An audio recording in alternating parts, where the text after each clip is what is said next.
wabarakatuh. Saya Salahuddin, mahasiswa PPG dalam Jabatan Pendidikan Agama Islam kelas 2, kategori 2, gelombang 2 tahun 2023 LPTK UIN Araniri, Banda Aceh, sedang mengikuti program TPL di SD Negeri Ujung Pulo, Kecamatan Bakungan Timur, Kabupaten Aceh Selatan.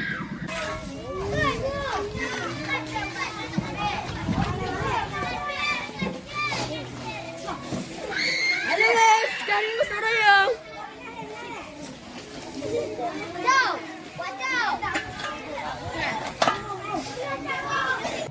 A'udzu billahi minasy syaithanir rajim. Bismillahirrahmanirrahim. Yasin wal Qur'anil Hakim. Innaka laminal mursalin.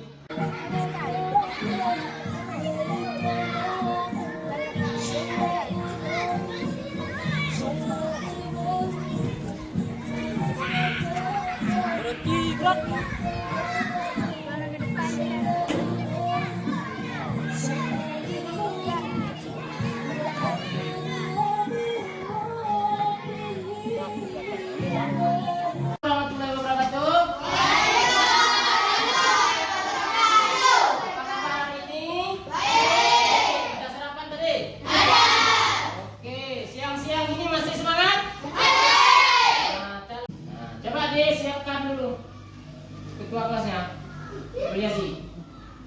bersiap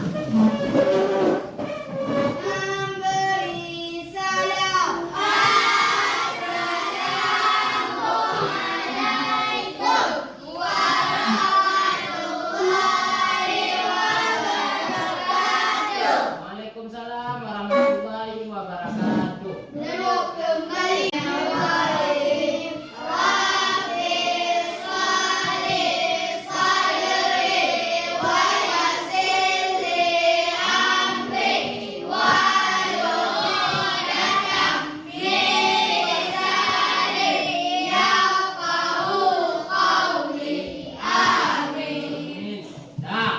Pentingnya berdoa sebelum memulai jalan. Kita dianjurkan untuk berdoa supaya apa?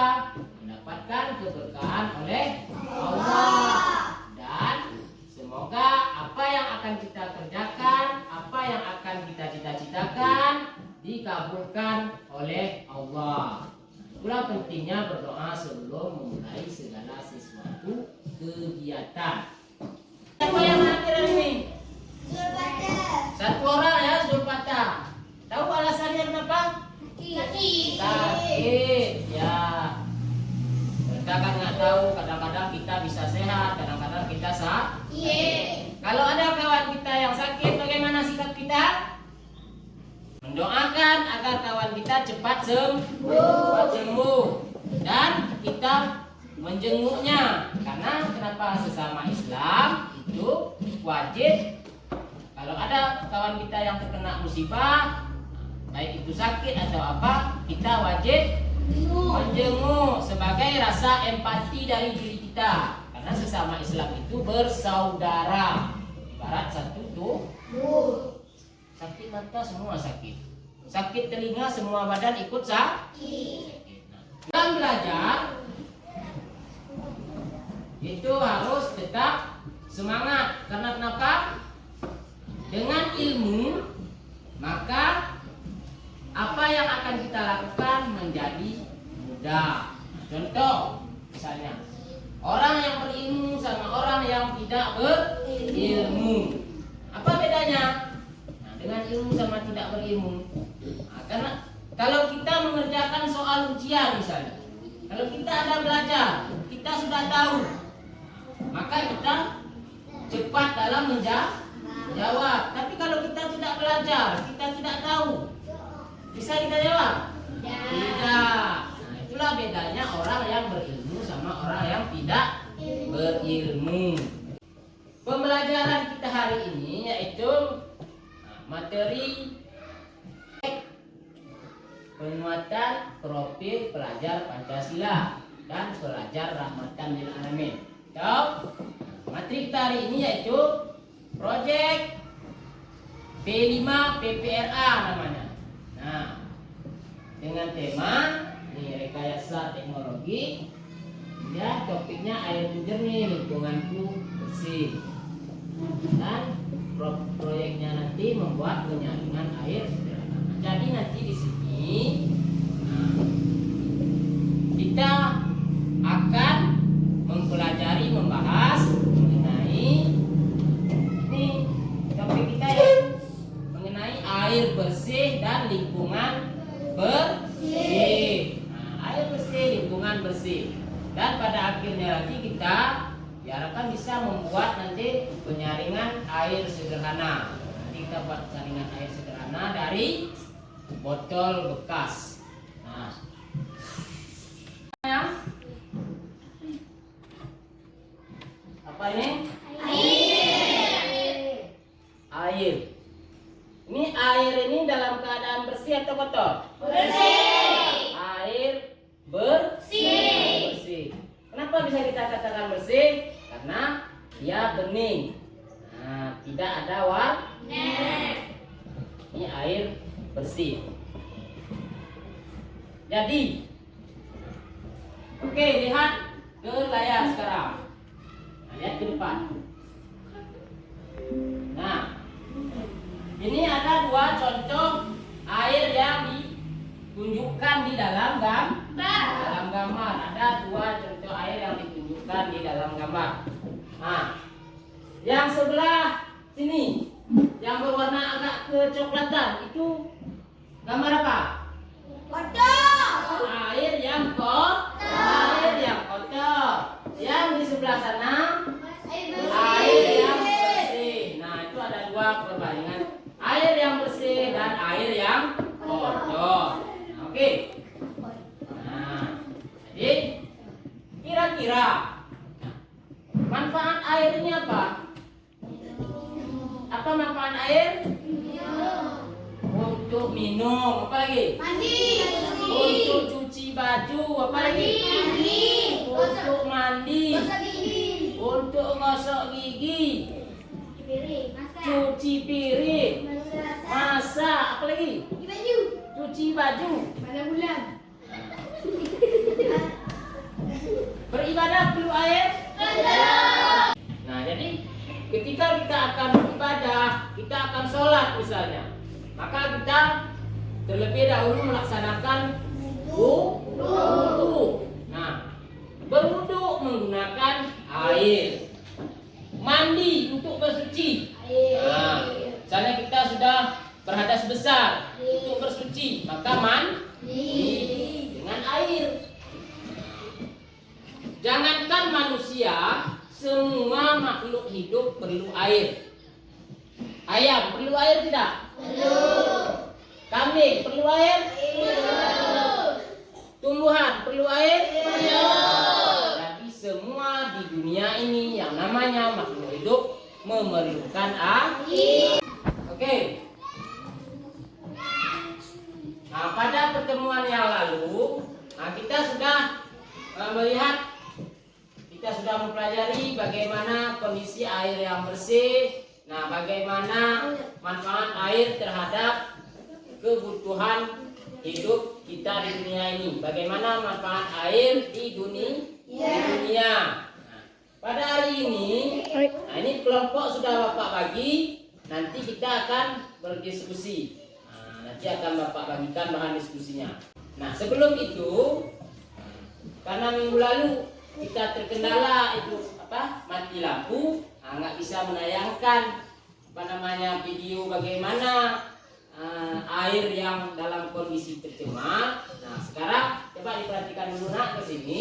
Nah, ini lihat, ini kita lihat contoh bagaimana air yang dalam kondisi tercemar. Limbah domestik atau hasil pembuangan oleh manusia masih dianggap berpengaruh air sungai Musi dan anak sungai Musi. Salah satunya adalah sampah plastik seperti yang terlihat pada aliran. Nah,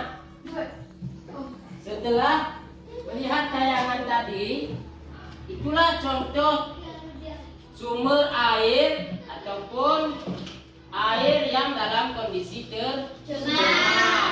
Ngeri kita lihat kan? Begitulah. Air yang tercemar, kotor, bau. Apa yang menyebabkan air itu tercemar? Karena perilaku membuang sampah sembarang. Ambil sampah buang ke kali, ambil sampah buang ke sungai. Akhirnya ini seperti inilah dia terjadi. Pada dasarnya kalau nggak ada sampah ini, airnya bersih. Pandangan mata kita enak, kemudian airnya bisa dimanfaatkan. Tapi karena sudah tercemar seperti ini, maka air tidak bisa lagi dimanfaatkan. Nah, oke, sekarang kita akan berdiskusi. Nah, ini lembar kerja diskusi kalian. Nah, ini ada cerita. Nah, ini ada petunjuknya. Kemudian ini di sini nanti jawabannya dan pertanyaan.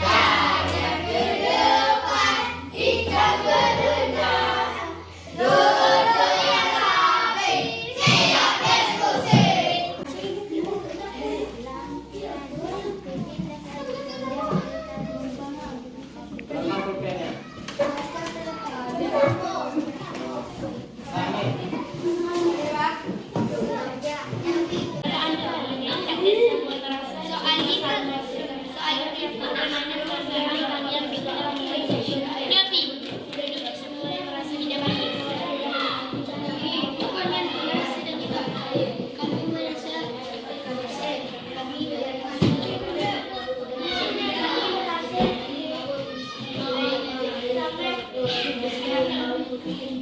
Dan terakhir, kemungkinan masalah lebih besar dapat terjadi. Tumpukan sampah bisa menghambat aliran sungai dan sewaktu saat nanti bisa menyebabkan banjir. Sekian, terima kasih. Assalamualaikum warahmatullahi wabarakatuh. Waalaikumsalam warahmatullahi wabarakatuh. Nah, pada hari ini kita akan lihat bagaimana siklus air. Siklus air ialah perputaran air di bumi ini. Nah, pada dasarnya Allah itu sudah menciptakan air untuk kita hambanya dalam keadaan yang cukup bahkan berlebih. Hanya saja bentuk air itu yang berubah-ubah. Ada yang berbentuk es, ada yang berbentuk uap, ada yang berbentuk cair. Nah, jadi sekarang kita lihat bagaimana perputaran air di bumi ini. Nah, siklus air itu bagaimana? Nah, ini kan ada tanda panah ini keliling, berarti dia berputar dan berulang-ulang. Nah, ini presipitasi ini hujan, artinya dia air itu turun ke bumi. Nah, setelah turun ke bumi, ada air itu yang turunnya langsung ke laut, ada air itu yang turunnya ke rumah kita, ada air yang turunnya di gunung, di hutan sana. Dan air yang turun itu menyerap ke dalam tanah.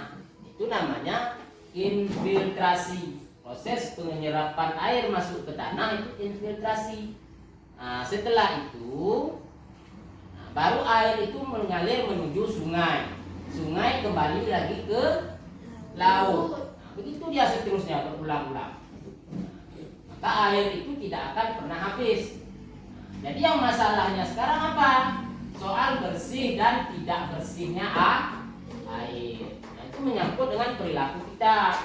Nah, kalau kita menjaga lingkungan, maka insya Allah air yang ada itu menjadi bersih. Kalau kita tidak menjaga lingkungan seperti buang sampah, maka air itu menjadi kotor. Proses penyaringan air sederhana. Jadi air-air yang dalam keadaan kotor, keruh itu bisa diubah lagi menjadi berwarna bening, menjadi bersih. Nah, dengan apa caranya? Dengan melakukan penyaringan. Nah, ini lihat nih, sebelah sini. Ini air yang kotor. Nah, nanti ketika disaring dia menjadi bersih. Nah, ini adalah gambar alat penyaringan air sederhana. Nah, Ini bahan-bahannya dan jadi hari ini kita akan melihat bagaimana penyaringan air sederhana. Bahan-bahan yang dibutuhkan untuk membuat penyaringan air sederhana. Apa-apa saja, nampak nih? Kelihatan? Ada ini air keruh, ini air yang akan disaring nanti. Kemudian ada kapas, ada serabut kelapa, arang, ijuk, ini botol aqua kosong, ada batu kerikil dan pasir.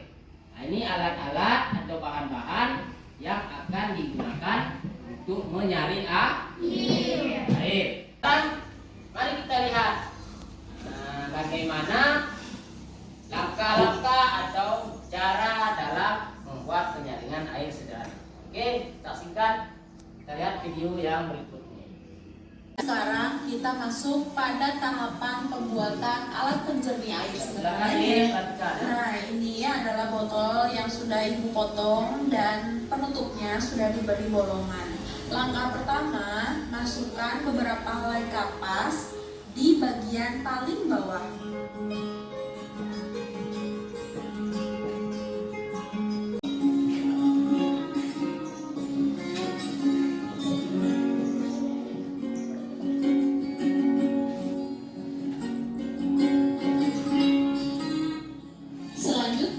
Kita masukkan kerikil-kerikil kecil terlebih dahulu, yang dilanjut dengan memasukkan beberapa batu. Semua alat dan bahannya sudah ibu cuci bersih ya. Pertemuan kita selanjutnya nanti kita praktekkan secara berkelompok. Jadi bahan-bahannya nanti tolong kalian bawa dari rumah masing-masing. Kalian cari bahan-bahannya menurut kelompok masing-masing dan dibawa ke sini. Alhamdulillah, pada hari ini kita akan mempraktekkan membuat penyaringan air sederhana dari bahan-bahan yang ada. Sudah siap? Ya. Sudah siap masing-masing bahannya kan? Ya. Coba ini kelompok yang laki-laki kelompok itu. Ini udah ada ijuk. Coba kamu sebutkan apa-apa. Apa-apa bahannya tuh? Ijuk, arang, nih. pasir, Oke dah. Sabut kelapa. Oke. Nah, kelompok ini. Udah siap bahan-bahannya? Nah, ini apa nih? Sabut kelapa. Siap semuanya? Ini bahan-bahan untuk membuat penyaringan air sudah ada di depan kita semua. Nah, sekarang mari semuanya kita bekerja. Cara membuat urutan atau susunan bahannya lihat di layar ini. Nah, ini susunannya. Bawah apa nih? Ada sini kan spon. Buat nanti kapas. Siap kapas. Lalu kemudian hijau, kemudian di atasnya arang, sabut kelapa, pasir, kerikil. Nah, baru nanti air kita tuang.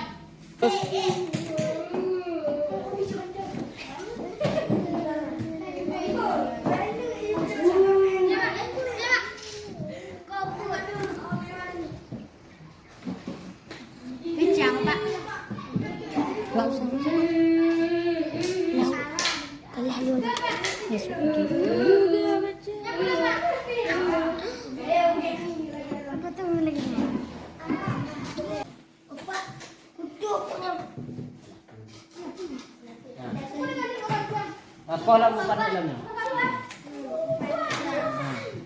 Sip, coba masukkan itu. Masukkan semuanya. Nah, masukkan. Lalu kemudian letakkan pada titik.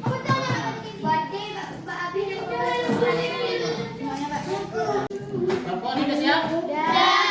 Sekarang coba diuji coba. Nah, silakan masukkan pelan-pelan.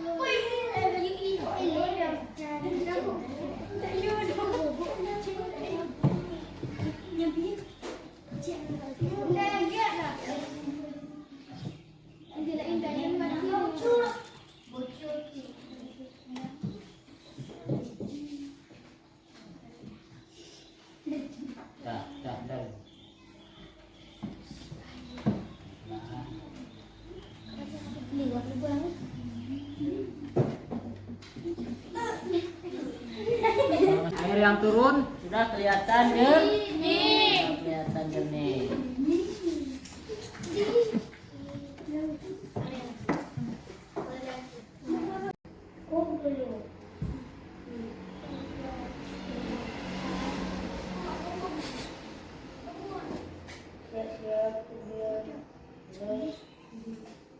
Nah, cukup.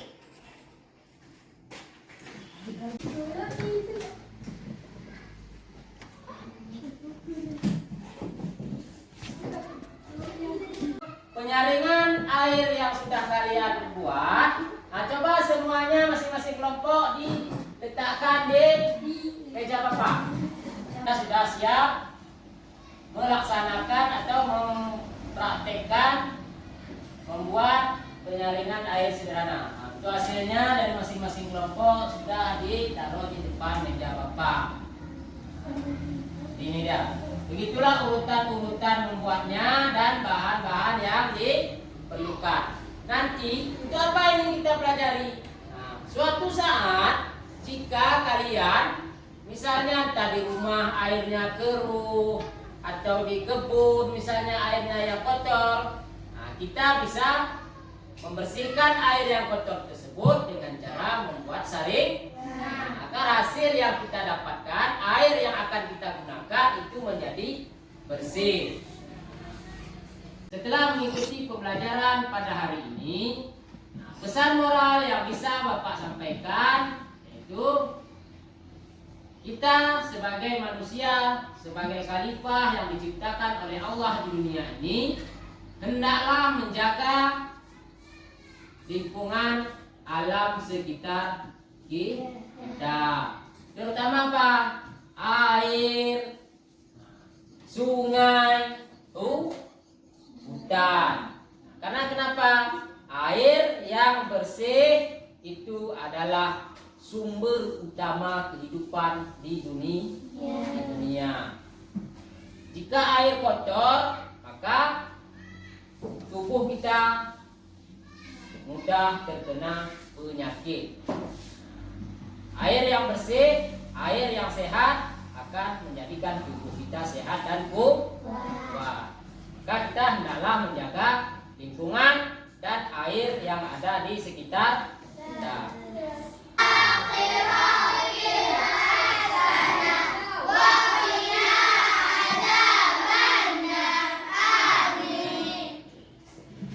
Lebih dan kurang Bapak mohon maaf. Dan di lain waktu kita akan berjumpa kembali. Bapak akhiri, assalamualaikum warahmatullahi wabarakatuh.